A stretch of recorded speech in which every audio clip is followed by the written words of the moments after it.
Procrastination is often mistaken for simple laziness, but beneath the surface lies a complex web of emotions, thoughts, and psychological mechanisms that quietly dictate our behavior. It's the mind's paradoxical way of protecting us from discomfort, the fear of failure, the pressure of perfectionism, or the anxiety of uncertainty, by offering short-term relief through delay. Yet, this temporary escape often spirals into guilt and stress, reinforcing the very emotions we were trying to avoid. The psychology of procrastination reveals that it's not about poor time management, but rather about emotional regulation, how we handle tasks that stir up negative feelings. Understanding this inner conflict helps us see procrastination not as a flaw in discipline, but as a reflection of our deeper struggles with motivation, self-worth, and the human tendency to prioritize comfort over challenge. In psychological terms, procrastination is the voluntary and unnecessary delay of intended tasks or decisions, despite knowing that this delay may lead to negative consequences. It is not merely a time management issue, but a form of self-regulation failure, where individuals struggle to manage emotions and impulses associated with certain tasks. Psychologists view procrastination as an avoidance behavior rooted in emotional factors such as fear of failure, anxiety, low self-efficacy, or perfectionism. Essentially, it reflects a conflict between the desire for immediate emotional relief and the pursuit of long-term goals, leading people to choose short-term comfort over necessary action. Here are some quick facts and statistics about procrastination. Around 95% of people admit to procrastinating at least occasionally. An estimated 20% of adults are chronic procrastinators, meaning they regularly delay important tasks in ways that harm their productivity or well-being. Among college students, 70 to 90% report procrastinating on academic work, making it one of the most common behavioral issues in higher education. Research shows that procrastination is strongly linked to stress, poor performance, and lower life satisfaction. Studies suggest procrastination often stems from emotion regulation problems rather than laziness or lack of motivation.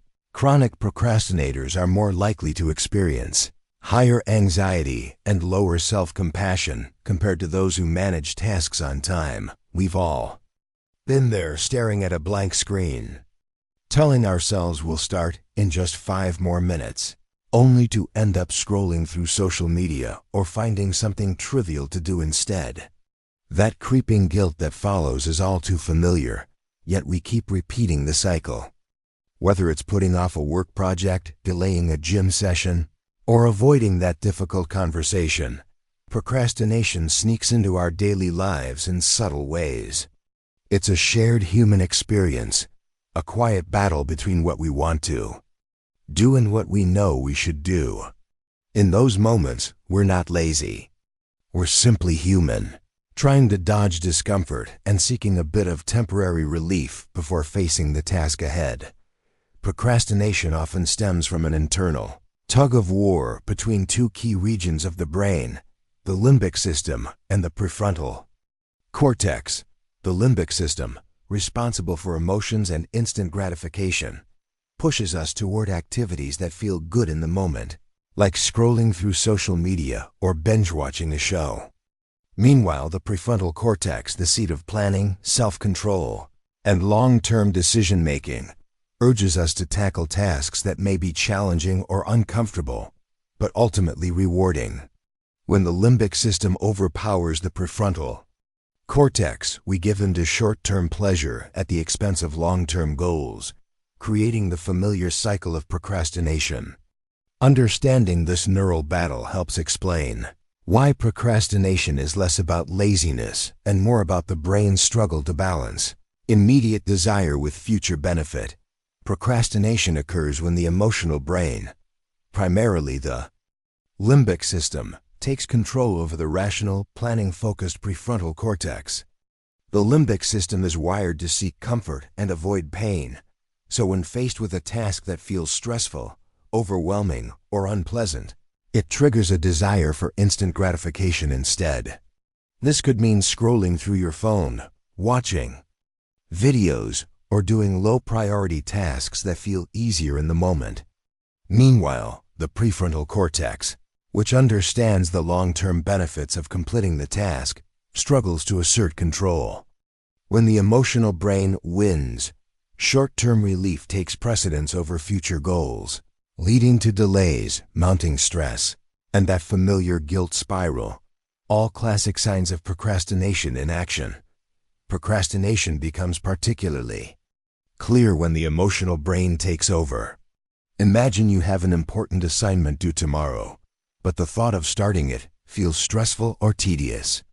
Your limbic system, craving immediate comfort, nudges you towards something more pleasurable, like watching Netflix.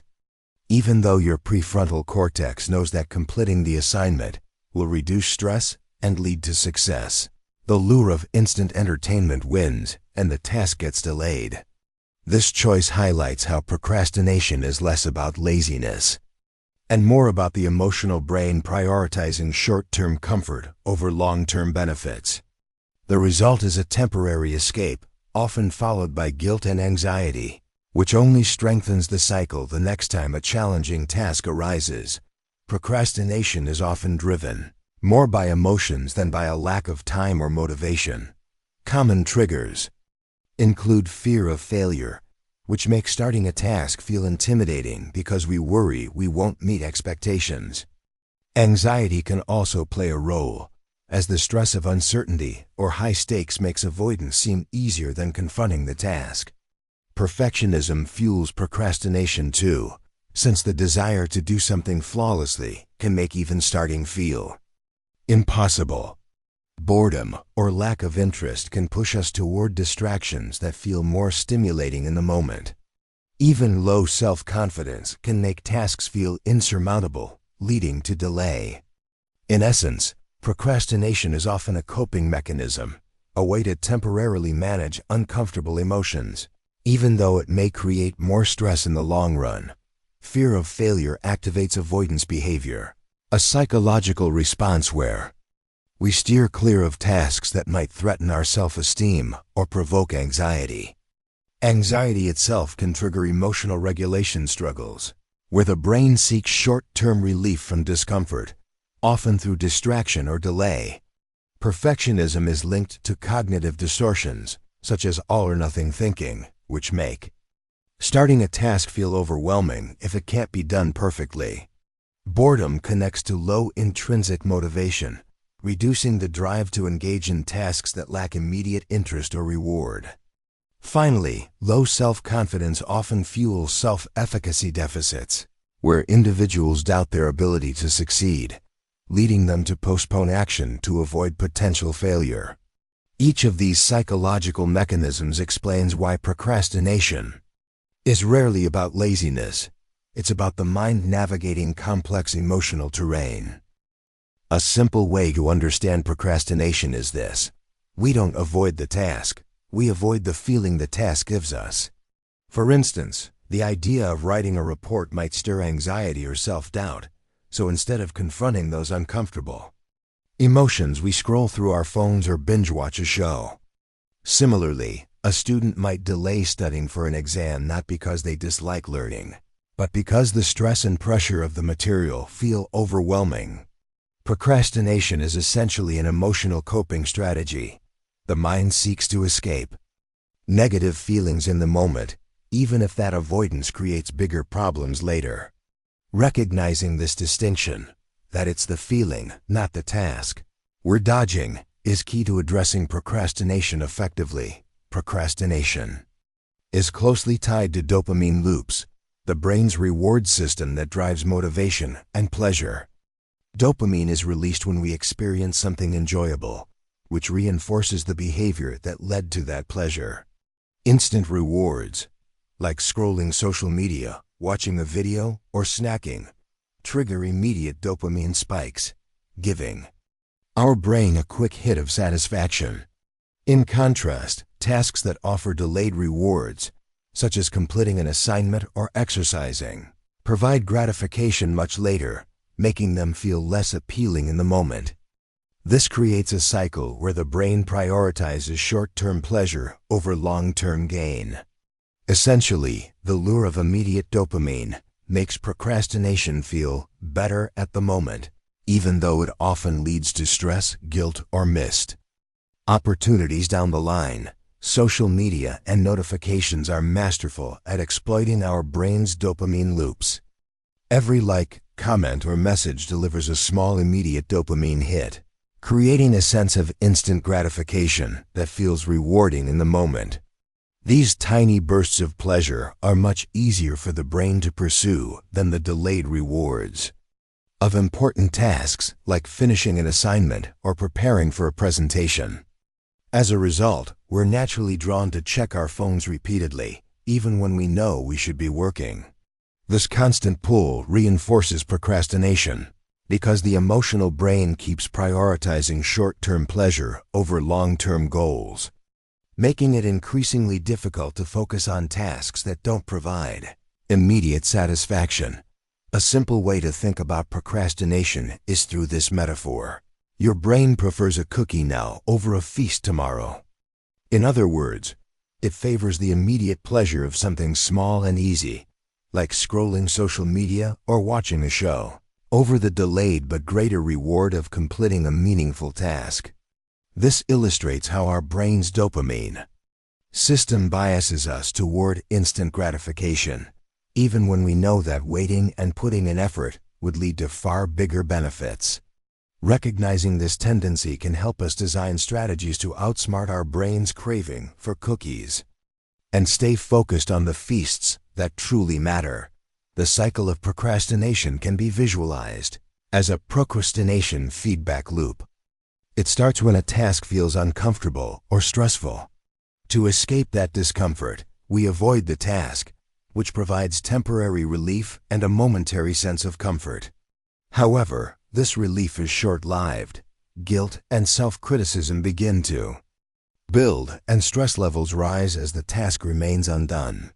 Feeling overwhelmed, the mind seeks relief again, driving us back to avoidance. This loop reinforces itself over time, making procrastination a habitual response to negative emotions rather than a simple issue of time management. Procrastination can feel like an endless loop, but practical psychological strategies can help break it. One effective approach is the 2-minute rule, which encourages starting a task by committing to just 2 minutes of work. Often, beginning is the hardest part, and momentum naturally follows. Temptation bundling pairs a task you're avoiding with a small pleasure, like listening to your favorite podcast while exercising or studying, making the experience more rewarding. Practicing self-compassion is equally important. Instead of spiraling into guilt when you procrastinate, treat yourself kindly and recognize that avoidance is a common human experience. Finally, reframing tasks by focusing on simply starting rather than finishing can reduce pressure and lower emotional resistance, making it easier to take action and gradually build consistency. These strategies work together to weaken avoidance behaviors and retrain the brain toward productive habits. Consider the story of a college student, Maya, who constantly delayed writing her term papers until the last minute. She felt overwhelmed by the complexity of the assignments and guilty every time she avoided them. Once she learned about the psychology of procrastination, that her avoidance was really about escaping uncomfortable feelings, not laziness, she began applying small strategies. She used the 2-minute rule, telling herself she only had to write for 2 minutes at a time, and paired writing with her favorite music, temptation bundling. By practicing self-compassion, she stopped punishing herself for past delays and instead focused on starting each day with small, manageable steps. Over time, understanding her emotional triggers and rewiring her approach helped Maya take consistent action, turning procrastination into productivity and significantly reducing stress. To wrap up, we've explored how procrastination isn't just laziness. It's an emotional response, a tug-of-war between the limbic system and the prefrontal cortex, reinforced by dopamine loops and temporary relief from uncomfortable feelings. We've seen common triggers like fear, anxiety, perfectionism, and low self-confidence, and learned practical strategies to break the cycle, from the 2-minute rule to temptation bundling, self-compassion, and task reframing. Remember, procrastination isn't a flaw. It's a message from your mind. Learn to listen, and you'll learn to move. If you're ready to take control, start with one small action right after this video, even if it's just opening that document you've been avoiding. And here's a little community challenge. What's the one task you've been putting off? Drop it in the comments, and let's hold each other accountable.